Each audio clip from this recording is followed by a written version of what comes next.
Good morning. My name is Samantha Mirabal with Moco's application team, and we are doing our Design Shop Talk today to see what questions you might have and to get them answered. If you have questions while we're live, drop them in the chat. I have a second monitor over here, and that's where I'm keeping track of questions as they come in. Let me check both platforms and make sure we're actually up. There's YouTube. Yay. And there is Facebook. So we are good to go. So let's see. What do we have? Go ahead and, so under Design Checker, under Issue, it says expanded stitches over 127 points. What does that mean? Okay, so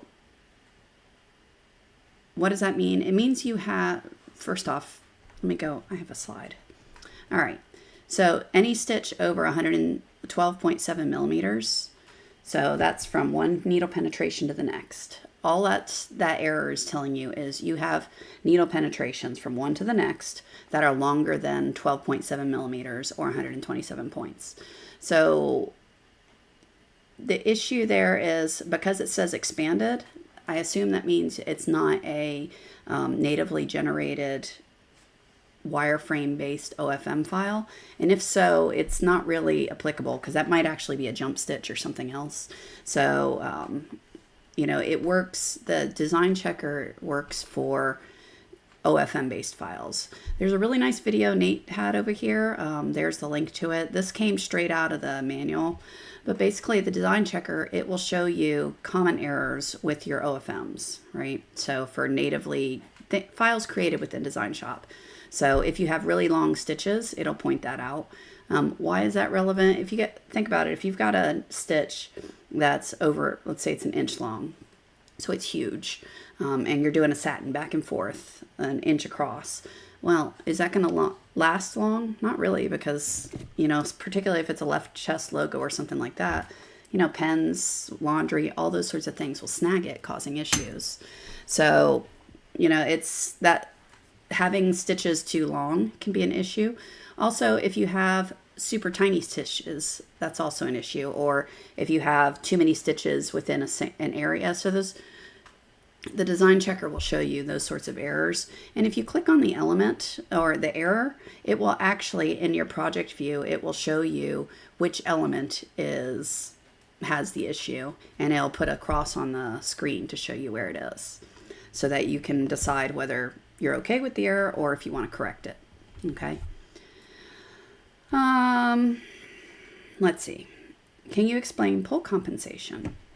Okay, so we did get you a link to the Design Checker in the comments, so be sure to check that out. So let's see. Can you explain pull compensation? So yeah, I'm going to open up Design Shop. Lovely. And I'm going to draw a triangle because it's the easiest way to show it. All right. So, hey Scott. All right, so pull compensation. So embroidery, just in the nature of it, it's going to, I always say it shrinks. It's not that it shrinks, it's that the columns narrow up. And to me, it makes sense if you think about the physics or how the machine is actually sewing, right? So when you come across this, this is a fill. And it's going back and forth. Actually, let me draw a satin to explain it because I can zoom in super close. Okay, so when it goes and makes a stitch over here, right, so it's going to make a needle penetration there. It's going to move then over here. So the machine physically stabbed your fabric, put the top thread to the bottom, hooked it with the bobbin thread. Now it's up and you've got a piece of thread going through a hole in your fabric, right? And then the machine moves really fast over here. So that thread is pulling on the fabric that way, right? So it's moving. The hole that you just stabbed is now coming this way. All right, so this is going to drift that way. Machine comes over here, again, it stabs the fabric, grabs the bobbin thread, and now it's moving this way. So that hole is going to drift this way. So what is that doing to your column stitch right here? Instead of being this wide, it's going to be a little bit narrower, right? So that's, you know, pull. Now, in this direction, things kind of push out. So that's kind of the what they call push-pull. So your pull compensation is basically an effect that you're going to tell it to overstitch a little bit so that when it narrows up, it ends up being where you want, right? So I'm going to put this number to something silly. Do I recommend this? No. But just so you can see what it does. All right, should you use 9 points? Absolutely not. But notice what that did. So rather than sewing here and here, it's saying, okay, overstitch my element by that amount. So when that pull effect happens and it narrows up, it's still bolder than you want. So a lot of times with fonts, you type out and I'll hear people go, hey, it looked pretty on my screen, but then it looked thinner when it sewed out. Well, that's because you didn't account for the fact that you're going to have pull, right? So what is a good number to do for pull compensation? I personally prefer offset. So pull compensation can be done by percent, which is multiplication based, or offset, which is just a straight number. It's you tell it how much to overstitch by points. Okay. In general, I put 1 point of pull offset on everything, up to 3. It really depends on what I'm doing. I don't recommend going higher than 3. If you're going larger than that, it makes more sense, in my opinion, to just redigitize larger and then add 1 to 3 on there. Okay. So, between 1 and 3, it'll overstitch it just enough so that it makes it bolder and compensates for the fact that you're going to narrow up. Now, percent wise, so if I go into here, again, this is where the offset is. It's also up here. And then right here is the percent, and there's percent. Now, percent-based compensation, it looks at the distance from one side of an element to the other, and it overstitches by whatever percent you say. So if I tell this I want it to be 150%, that's cute. It overstitches it by 150%, but that's not a triangle anymore, right? And that's because, when it's up here from one side to the other is really short. So it overstitches a little bit. By the time you get down here, in the direction it's sewing from there to there is really long. So it's going to overstitch by a lot more in the direction you're sewing. So I don't personally like percent-based, so I don't use it. But, it's for variable width things, it may make sense. I just like offset. That's a personal preference. Play with both, see which works for you. All right. So that's pull compensation. Hopefully that makes a little sense. Explain running the active feed. If you run a high number for heavy jackets, should you run auto or standard? Okay, so active feed is, all right, this is how it makes sense. So if you ever, it makes sense to me, so I'll explain it that way. If you've ever sewn with a tension-based sewing machine, right? You've got those basically you run thread through these discs, and that, depending on how tight you squeeze the discs, it grabs the thread, and that's what controls the tension of your top thread, right? So on ActiFeed, our machines, we don't have those tension dials. We have a roller, which is pushing the thread out, all right? So I like to think of it this way. It's not 100% accurate, but it translates well. That the higher the number, the looser the thread, right? So the higher the number, what's actually happening is the more thread it's going to push out of the roller. The net effect is your thread is looser. The lower the number, the tighter it allows the thread to get. And so that's the equivalent of on your tension dials. Tightening it down would be lowering your active feed number. Loosening it up would be increasing your active feed number. Okay, so it's a little bit more complex than that because it accounts for the thickness of your material. So there's a lot of math and other stuff in there, depending on what you're sewing on, the sewing conditions, the stitch type, all that fun stuff. So overall, the thicker your garment, the higher your active feed is going to be, right? And that also, if you think about hats, we always run hats at higher active feed numbers. And again, it's thicker. You got all that buckram. It also is sticking up higher off your needle plate. So again, it all makes sense that you're going to need more thread to sew through it. So if you run a high number for a heavy jacket, which that makes sense to me, should you run on auto or standard? I run auto on everything. What standard does is rather than letting the thread break sensor and the software decide, hey, I need more thread for this stitch, I need less thread for this stitch, within my limits of what you set for that minimum preset. So basically when you're running auto, you say, all right, my minimum preset's going to be on a jacket, what, maybe 10, 8, I don't know, whatever you run. It depends on what version of software you're running. But you're going to set the minimum preset. And what that says is, hey, software, don't let my active feed go any lower than that. You can go higher, but don't go lower. Whereas if you run on standard, you're just telling it, don't do that. Just sew whatever number I put you on, sew there. Okay. I run on auto. I like it a lot. It adjusts and it works really well. So anyway, that's ActiveFeed. We did get you a link on an ActiveFeed overview in the comments, so you can check that out as well. Best needles to use for what fabric, sharp or ballpoint? That's kind of loaded, right? So I don't know. In general, most things are done with ballpoint needles. That's a generalization, right? And again, a generalization, most of the time it's 7511 balls. That's probably the most common needle. And that works on most garments. Sharp needles are things that you would use on hats. And I'm lazy. I run hats with balls, and when they have problems, I switch to sharps because I know better. Hats will run better with sharps. But if I can get away with a ball needle, that's all the needles that are in my machine. So why not? And that's lazy, but that's just how I do it. But yeah, hats will be for sharps. Sharp needles are also good for things that are really heavy. So if you think about webbing, dog collars, what else? Things like that. You can also use sharps to account for bad digitizing. So let's say you're in the middle of a design and it's bulletproof because they did 4 fills on top of each other. So you just need to finish the design. It's giving you all kinds of grief because it wasn't digitized right. Okay, so you can kind of baby it through by going to a sharp needle because a sharp will help, drive through those stitches a little easier than a ball needle. So, yeah. Overall, balls, sharps, I always think of it going to heavier materials or things that are really aggressive. Dog collars, things like that.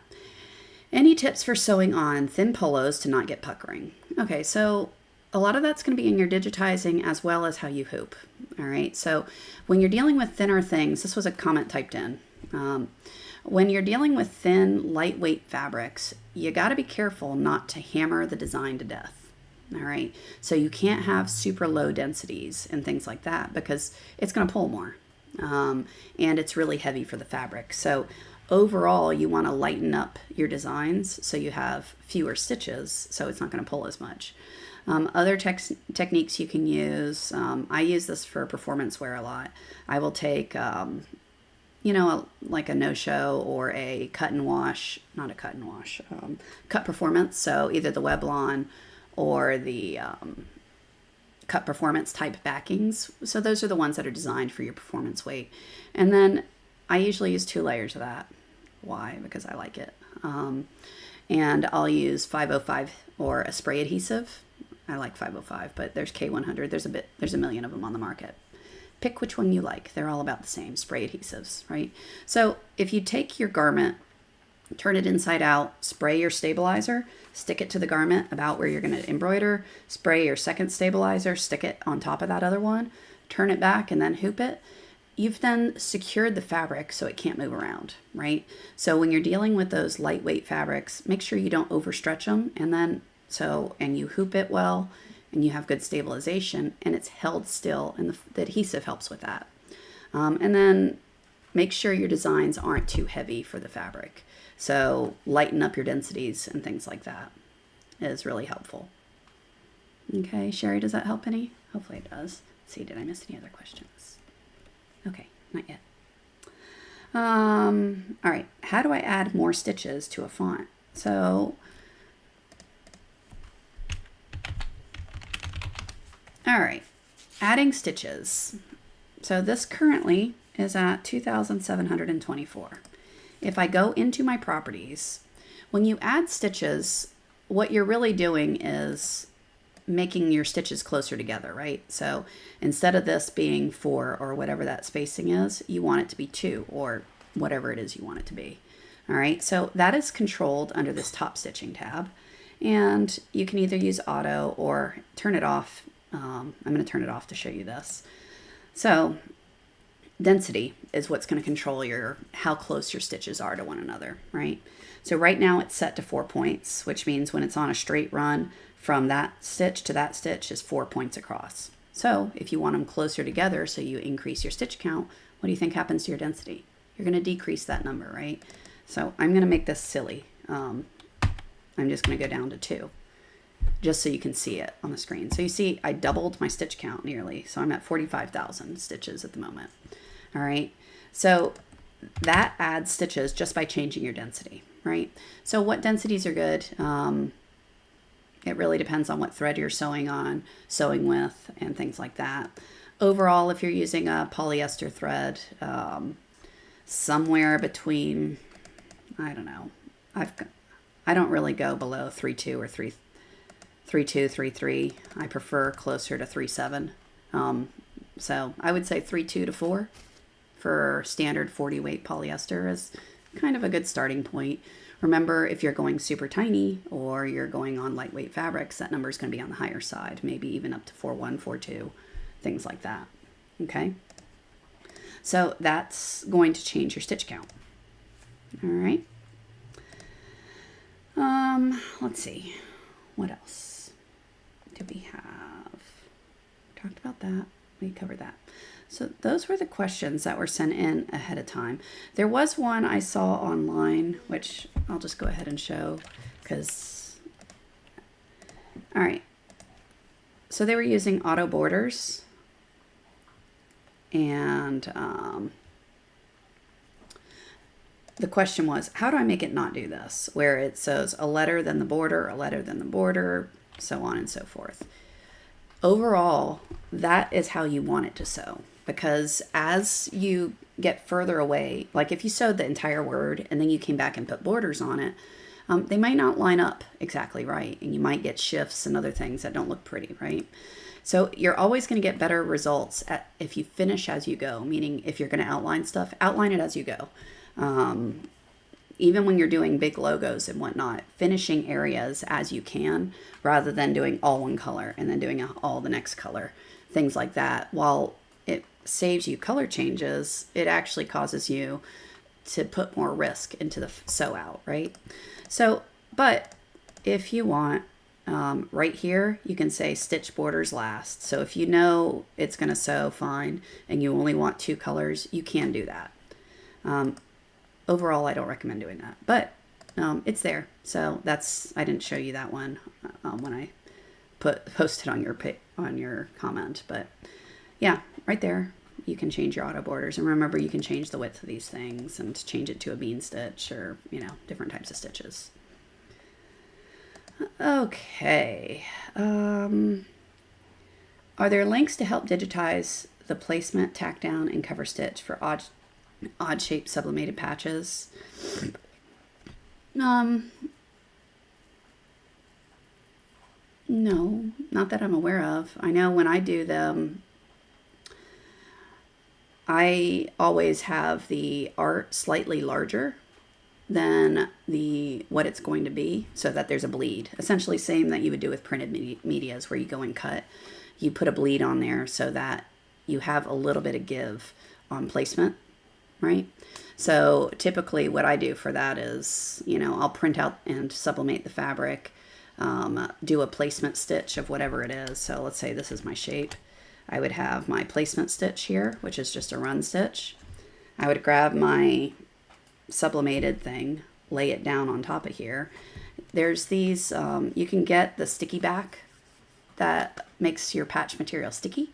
You peel it off, stick it down, or you can pin it, or you can spray adhesive, pin it lots of ways, and then repeat that same stitch. So copy, paste, and it will sew it down.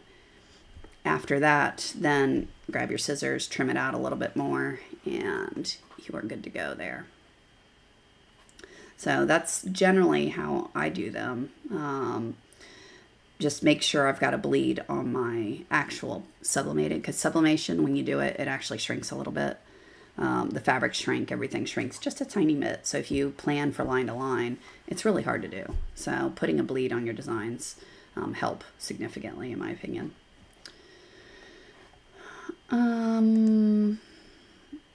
How do you get crisp corners in a square? Let's see. Square. I assume you mean like on a border? Or do you just mean like a regular filled square? I don't know if you can clarify. That'd be cool. So let's say, okay, so you mean on the border. Cool. All right, so it's really depends on what size border you have. So I don't know, that always sews out clean for me, but you do have options here under corners where you can turn these guys on. And if the angles are such where it will switch, notice it will miter it for you. Versus when the angles allow for it this way, it will go ahead and go around. Tips to it, make sure you have short stitches turned on, because particularly if your densities are really low, when it's going around corners like this, you get a lot of needle penetrations in this area, and that can cause it to kind of mushroom out, which is obnoxious looking. So in those cases, it may make more sense to kind of digitize it yourself, where different ways you can do it is either digitize your own miter using A4 instance. Okay, so there's one, and then I can do another column right here. All right, I did not line this up very well. Clearly. Back up, I'm gonna undo that. Let's do a little bit better. That's still not good, but I'll move it. I'll move it. Stop it, undo. I'm gonna move these points so it's a little cleaner. There we go, that's better. And then this miter. So you can digitize your own miters if you want, right? To get it to overlap. Clearly I didn't do that very cleanly, but oh, you get gaps between the squares and the borders. Okay, so that's not this. So gaps between the squares and the borders, that's just a matter of pull compensation and how you have the borders designed. Okay, so if I go look at this and undo properties, single line, left or right, let's see, that way. Okay, so if I have it set up like this, which looks cute on my screen, right? It will not sew out. There'll be gaps all along these edges here. So just to show you, it would sew more, all right, not that aggressive, but 80, 95. When it sews out,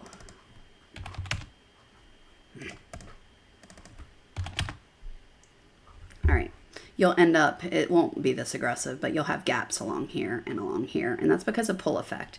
And that, remember, as things sew, they shrink, right? So in the direction it sews, up here, it'll be pretty close, but by the time you get down here, it's going really long across. So these corners are going to pull away, and you'll end up with gaps. And that's really because you've got no overlap, right? So this is line to line. My border is directly in line with my fill. So that's not a good, it's not going to sew well. So ways you can deal with that is if I go into the properties of my border and either change it to center or left or custom, and make sure you have some overlap, right? So here, you know, one, make sure you have good underlay, right? Because you can minimize how much it's able to shrink by having a good edge walk and good underlay to secure your fabric and your stabilizer together before it goes and sews, right? Whereas if you just go straight into top stitching, stuff's gonna move. And if things move, that's not cool. That's not cool, right? So by having overlap, if this shrinks in some over here, it's going to get covered up by this border when it comes back around, right? So a center walk, it does 50% of the stitch on your fill, 50% off. You can change that by going into the properties and going to custom. And let's say you want 70% of the distance on your fill and 30% hanging off, Or maybe you want it the other way. Just a tiny bit of overlap and most of it hanging off. But, you know, that's a personal preference. I like more overlap rather than less. So I would say aim for at least 10 points of overlap. 7 is probably okay as well, but I aim for 10 points minimum to make sure I don't have any gaps between borders. So Sherry, does that help? All right, let's see. What other questions? All right, answered all those. Awesome. Okay. So, what other questions might y'all have?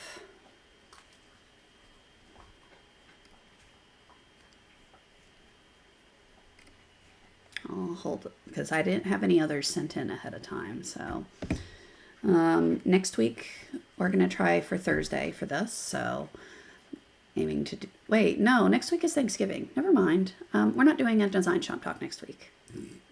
Happy Thanksgiving, everyone. So have a fun holiday. I'll be back the week after, and the week after would be a Friday.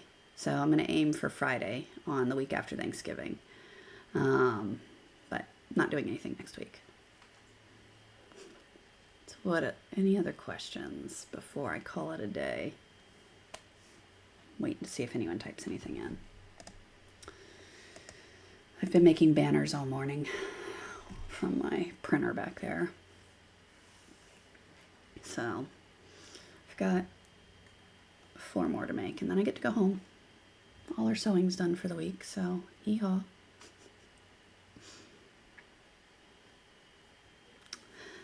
All right, y'all. I guess I don't see any other questions coming in, so I guess we will call it a day. I will talk to you in a little over, in 2 weeks. So not next Friday, but the Friday after that. So let us know what you want to learn about, and we will try to incorporate that. You guys have a fantastic holiday, and have a good time. I will talk to you guys next time. Bye, everyone.